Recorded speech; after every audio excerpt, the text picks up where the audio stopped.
तो आज 50,000 हो गया था, 500 गुना। उसके ऊपर आप डिविडेंड गिनते हो, जो हर साल कंपनियां अपना प्रॉफिट में से आपको डिविडेंड देती है, तो 70,000 हो गया होता। तो आपको 100 का 70,000 या 100 का 50,000 कोई एसेट क्लास में नहीं मिला है भारत में पिछले 41 सालों में। आप गोल्ड ले लीजिए, रियल एस्टेट ले लीजिए, और भी कोई एसेट ले लीजिए, सभी को नहीं मिला है। कोई एक आध दो जगह पे एक आध 2 साल हो सकता है, बट कंटिन्यूसली नहीं मिला है। सिर्फ स्टॉक मार्केट में इसलिए मिलता है कि आपका जो पैसा लगता है वो उद्योग में जाता है, उद्योग उनको यूज़ करते हैं और नई जॉब्स क्रिएट करते हैं। तो आपका ही पैसा आपको ज़्यादा रिटर्न्स भी देता है और भारत की प्रगति में भी एक हिस्सा बनता है। तो मुझे लग रहा है कि उसी की वजह से जो सेंसेक्स जब बढ़ता है तो लग रहा है कि भारत आगे बढ़ रहा है, जब सेंसेक्स घटता है तो लग रहा है कि हम सभी बैठ रहे हैं। तो मुझे लग रहा है एक तरह से ये भारत के दिल की धड़कन है, और जितनी ये धड़कन कंट्रोल में रहे वो बेहतर है। ज़्यादा जल्दी भी नहीं दौड़ना है, ज़्यादा स्लो भी नहीं दौड़ना है, लेकिन 100 के हम कीर्तिमान कोई हासिल करते हैं 40,000 50,000, तो एक तरह से लगता है कि चलो ये भी पड़ाव पार हो गया, अब आगे क्या।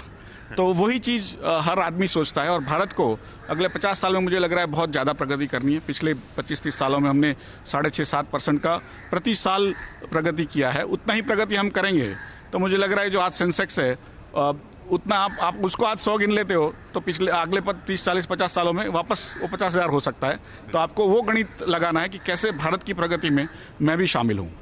आशीष जी, पिछले 12-9 महीने में अगर कहूँ तो काफ़ी उतार चढ़ाव रहा है मार्केट में।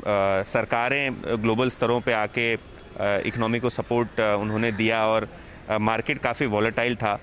तो इन्वेस्टर के लिए आपका क्या मैसेज होगा? मैं आपका ट्वीट ही पढ़ रहा था जहाँ आपने डाला कि मार्केट कैपिटलाइजेशन 2.5 से 3 ट्रिलियन डॉलर अब हो गया है। तो एक बड़ी अचीवमेंट है। इंडेक्स तो खैर 50,000 हुआ ही है, लेकिन मार्केट कैपिटलाइजेशन भी बहुत तेज़ी से बढ़ा है। तो इस वॉलेटिलिटी के समय में और एक फियर के समय में आपका मैसेज क्या होगा इन्वेस्टर कम्युनिटी के लिए?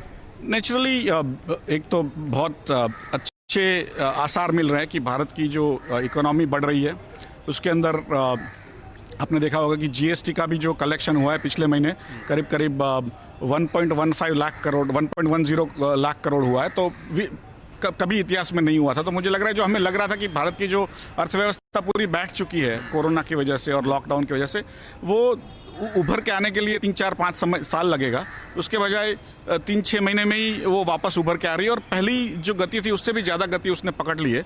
तो मुझे लग रहा है कहीं ना कहीं कुछ तो अच्छा हो रहा है। और पिछले 7-8 महीने में जो मोदी जी ने भी एक तरह से लीडरशिप दिखाई है वर्ल्ड में, कि हमने लोगों को, हमारी मुश्किल के बावजूद भी हमने लोगों को मेडिसिन भेजे, टीम्स भेजी डॉक्टर्स की, कि उनको दूसरे देशों को सहायता हो। आज भी वैक्सीन के लिए भी हम कोशिश कर रहे हैं कि दूसरे देशों को मिले। तो मुझे लग रहा है कि भारत का एक दर्जा है वो विश्व में बढ़ चुका है, और उसका ज़रूर फ़ायदा भारत को आगे जाके मिलेगा। मुझे लग रहा है कि 7-8% जो ग्रोथ अगले 50 साल में होना ही चाहिए, ऐसा सोच के चलते हैं तो सेंसेक्स मुझे लग रहा है और आगे जाके प्रगति करेगा।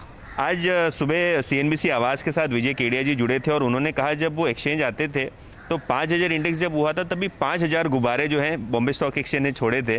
तो आज किस हिसाब से आपका सेलिब्रेशन का प्लान है? नहीं, आज 3:45 बजे आप सभी को, पूरे भारत को न्योता है। आप सभी की अचीवमेंट है ये, हम तो सिर्फ उसका प्रतीक है। और ज़रूर केक भी काटेंगे, गुब्बारे में ही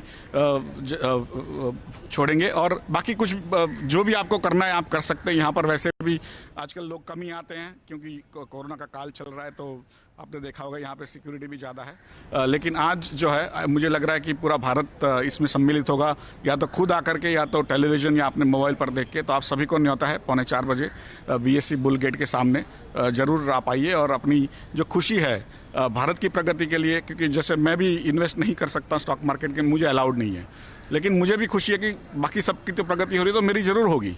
तो मुझे लग रहा है कि ये जो भावना है, सामाजिक भावना, उसको प्रदर्शित करने के लिए आप सब यहाँ पर आएंगे ज़रूर। तो सेंसेक्स 50,000, ऐतिहासिक दिन। हम आपके साथ मौजूद हैं और आप आशीष चौहान को सुन रहे थे। उन्होंने बात साफ की कि देश की उन्नति, देश की तरक्की में सेंसेक्स की एक बड़ी भागीदारी है और सबको, सबकी जिंदगी से जुड़ा हुआ एक अहम आंकड़ा है जो आप देख रहे हैं। 50,000 ये आज छूता हुआ दिखाई पड़ा। यतिन मोहता को आप वहां पर देख रहे थे, जो कि आज सुबह से ही वहां मौजूद हैं और लगातार आपको अपडेट्स दे रहे हैं बीएससी की भी। लेकिन एक अच्छी तेजी मार्केट से बनी हुई है और अभी भी 333 अंक ऊपर सेंसेक्स कामकाज कर रहा है 50,123 के स्तरों पर। निफ्टी में भी 14,740 का स्तर है, रफली 100 अंकों के आसपास का उछाल यहां पर भी देखने को मिल रहा है। बजाज डुओ मेजरली आज पार्टिसिपेट कर रहे हैं। नंबर्स के बाद अनुमान था कि शायद कमजोरी देखने को मिले, लेकिन एक उलट चाल देखने को मिली। बजाज फाइनेंस में करीब 3-3.5% का उछाल वहां पर भी, और बजाज फिनसर्व भी एक अच्छी तेजी के साथ कामकाज कर रहा है।